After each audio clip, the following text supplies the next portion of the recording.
जय हिंद। अगर आप या आपके बच्चे सरकारी नौकरी का सपना देख रहे हैं और सरकारी नौकरी पाना चाहते हैं और उसके लिए तैयारी करना चाह रहे हैं तो आपको ये 5 बातें ज़रूर फॉलो करनी चाहिए। सबसे पहले तो सरकारी नौकरी की तैयारी कब स्टार्ट करनी है, किस एज में स्टार्ट करनी है।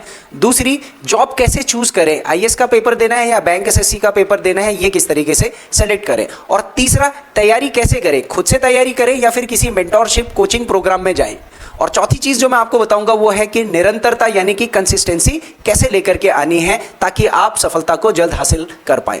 और पांचवी और सबसे इंपॉर्टेंट चीज़ है फेलियर और डीमोटिवेशन से कैसे लड़ें। तो आइए सबसे पहले जानते हैं कि सरकारी नौकरी के लिए तैयारी किस एज में स्टार्ट करनी चाहिए।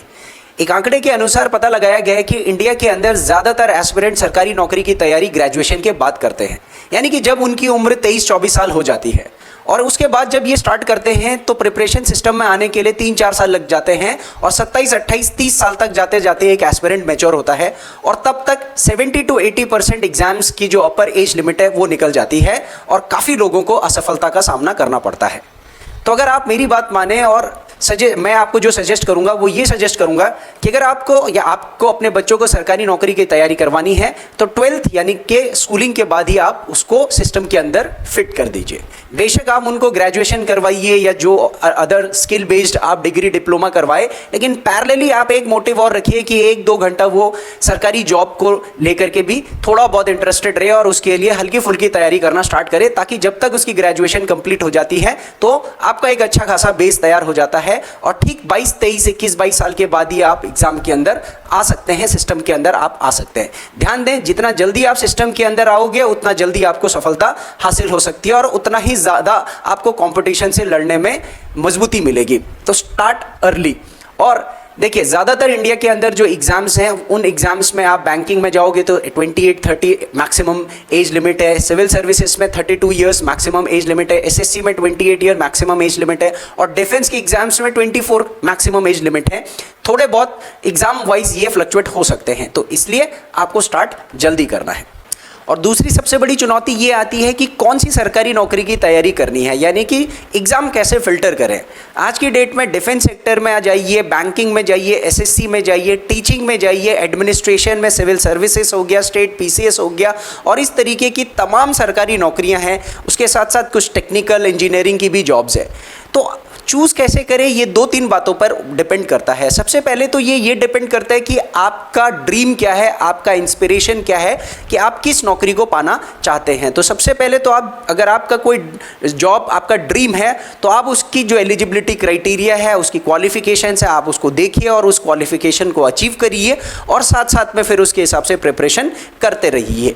लेकिन दूसरी सबसे बड़ी चीज़ ये है कि ग्रेजुएशन की डिग्री बहुत ज़्यादा मायने रखती है। तो आपने अगर आर्ट्स साइड से कुछ ग्रेजुएशन करा है, साइंस साइड से कुछ ग्रेजुएशन करा है, टेक्निकल बीटेक इंजीनियरिंग करा है, तो आप कुछ एग्जाम्स में टेक्निकल डिग्री के हिसाब से आप उसको सेलेक्ट कर सकते हैं। तो क्वालिफिकेशन के हिसाब से इंडिया के अंदर मैक्सिमम जॉब फिल्टर की जाती है, लेकिन कई सारे जॉब्स के अंदर डिग्री आपकी कोई भी हो आप उसके लिए एलिजिबल होते हैं। तो इस पर आपको थोड़ा सा रिसर्च करना पड़ता है, जिससे कि आपकी एग्ज़ाम चूज़ करने की जो स्ट्रैटेजी है वो आसान हो जाती है।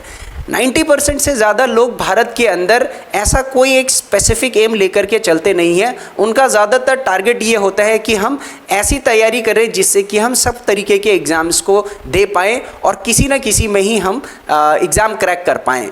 तो कॉमन चीज़ें जो होती हैं आप उसको भी लेकर के चल सकते हैं। और तीसरी सबसे बड़ी चुनौती हमारे सामने ये आती है कि एग्ज़ाम की तैयारी कैसे करें। खुद से तैयारी शुरू करें या फिर किसी कोचिंग में जाकर के मेंटरशिप प्रोग्राम ले। तो देखिए, इसके लिए सबके अपने अपने स्टैंडर्ड्स हो सकते हैं। कंपटीशन की इस दौड़ के अंदर आज बहुत सारे आपके पास टूल्स और हथियार और प्लेटफॉर्म अवेलेबल है जिससे कि आप जल्द से जल्द एग्ज़ाम क्रैक कर सकते हैं।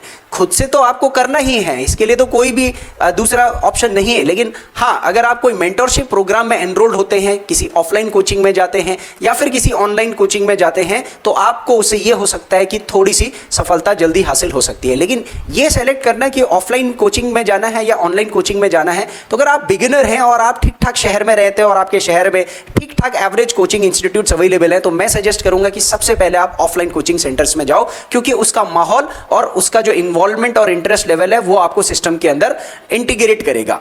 और उसके साथ साथ अगर आप ऑनलाइन कोचिंग सिस्टम के अंदर भी जाना चाहते हो तो आप उसको भी ऑप्ट कर सकते हो, या आपके शहर के अंदर एवरेज कोचिंग इंस्टीट्यूट्स नहीं मौजूद है, आप बहुत रूरल एरियाज में हो, तो आप जाकर के किसी एक ऑथेंटिक ऑनलाइन कोचिंग को भी ज्वाइन कर सकते हो। लेकिन प्रायोरिटी यह है कि स्टार्टिंग में कोशिश कीजिए कि पर्सनल किसी मेंटरशिप प्रोग्राम में या फिर कोई फिजिकल मेंटरशिप प्रोग्राम को ही आप सेलेक्ट करें और अपनी निरंतरता बनाए रखें। चौथी सबसे बड़ी प्रॉब्लम कॉम्पिटिटिव एग्जाम में आती है कि कंसिस्टेंसी कैसे मेंटेन करें। एग्जाम सिस्टम के अंदर, एग्जाम लाइफ के अंदर, कॉम्पिटिटिव एग्जाम लाइफ के अंदर अपनी कंटिन्यूटी कैसे मेंटेन करें। आज इतनी ज़्यादा कंपटीशन है, लाखों करोड़ों लोग इस कंपटीशन के दौर में भाग ले रहे हैं, उनमें से एक आप भी हो सकते हैं। आप कुछ पेपर दें, आपको सफलता हासिल ना हो, या फिर आपको डे टू डे की जितनी भी हमारे जो डिस्ट्रैक्शंस हैं वो आपको एक कॉम्पिटिटिव लाइफ से दूर कर रहे होंगे, जिससे कि कंसिस्टेंसी, निरंतरता मेंटेन करना बहुत मुश्किल हो जाता है। तो उसके लिए आप कोर्स पे टिके रहिए। जो भी आप एग्जाम देना चाहते हैं उसके लिए जो रिक्वायरमेंट है, जो सिलेबस की रिक्वायरमेंट है, उसको पूरा टाइम टेबल बना करके कंप्लीट करें। ज़्यादा से ज़्यादा डिस्ट्रैक्शंस को दूर रखने की कोशिश करें और एक एम बना करके चलें। आप सिलेबस कंप्लीट करें, प्रैक्टिस करें, कंटिन्यूटी में रहें, एमसीक्यूज करें और उसके साथ साथ अपने आप को चेक करते रहें एग्जाम दे करके। तरह तरह के एग्जाम्स को देते रहिए बीच बीच में, महीने 2 महीने में, जिससे कि आपके दिमाग में ये रहेगा कि आपका कोई ना कोई एग्जाम आ रहा है तो आपको पढ़ते रहना है। और आप अपनी परफॉर्मेंस को भी टाइम टू टाइम चेक करते रहिए, जिससे कि आपको यह पता लगेगा कि आपके अंदर कमजोरियां क्या हैं और आपको उसको कैसे दूर करना है। नए नए कंटेंट को भी आप अपग्रेड करते रहिए, इससे आपकी कंटिन्यूटी और इंटरेस्ट बना रहेगा। और पांचवी और सबसे महत्वपूर्ण चीज है फेलियर और डिमोटिवेशन से कैसे लड़ें। एक कॉम्पिटिटिव लाइफ के अंदर एस्पिरेंट्स को ये तो सफलता असफलता का दौर जो है ये तो देखना ही पड़ता है, और ज़्यादातर लोग शुरुआती दौर में असफल होते हैं और उससे फिर धीरे धीरे करके 5-10 एग्जाम्स में जब असफल होते रहते हैं तो डिमोटिवेट भी होते जाते हैं, या फिर अपने एम से भटक जाते हैं, या डिस्ट्रैक्शन के प्रति अग्रसर हो जाते हैं।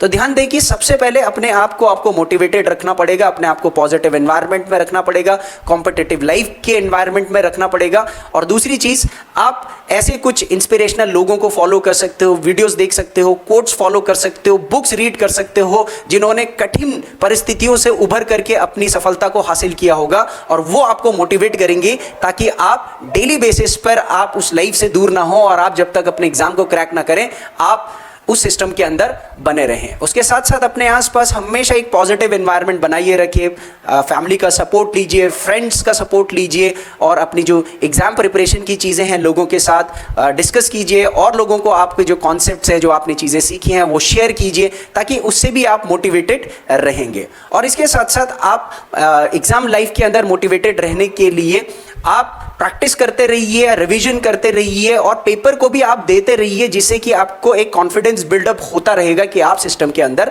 हैं। ध्यान दें कि अगर आप सिस्टम के बाहर चले गए तो फिर एग्जाम आपसे दूर हो जाएगा। तो ये 5 बातें आपको जरूर फॉलो करनी चाहिए अगर आप सरकारी नौकरी की तैयारी करना चाहते हैं या सरकारी नौकरी आपका सपना है। तो वीडियो अगर अच्छा लगा होगा तो कमेंट और शेयर, लाइक जरूर करिएगा, और हर उस कॉम्पिटिटिव एस्पिरेंट तक इसको पहुंचाइए ताकि स्टार्ट अर्ली और अच्छे से आप प्रिपरेशन कर सकें। Thank you.